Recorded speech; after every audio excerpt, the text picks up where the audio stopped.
এই শীতে গরম গরম চিতই পিঠা আর গরুর মাংস ভুনা কে কে খেতে পছন্দ করেন? আলহামদুলিল্লাহ, আমরা তো সবাই খুব পছন্দ করি। আসসালামু আলাইকুম, আশা করি যে যেখানে আছেন আল্লাহর রহমতে সবাই খুব ভালো আছেন। আলহামদুলিল্লাহ, আমিও আপনাদের দয়ায় খুবই ভালো আছি। তো সন্ধ্যাবেলা সন্ধ্যার নাস্তা হিসেবে চিতই পিঠা বানিয়েছি। দুপুরে গরুর মাংস ভুনা করছিলাম, সেখান থেকে একটু নিয়েছি বাটিতে। মা ছেলে বসে পড়েছি, এক থালা চিতই পিঠা আর গরুর মাংস এক বাটি নিয়ে আমি আর আমার ছোট ছেলে দুজনে মিলে খাচ্ছি।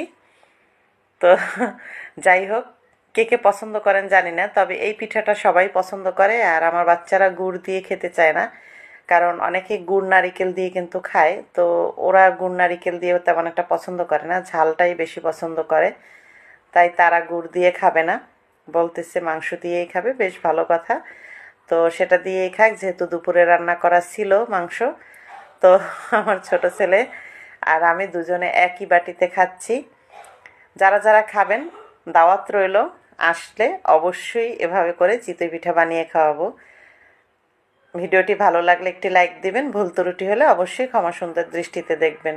আল্লাহ হাফেজ, আসসালামু আলাইকুম।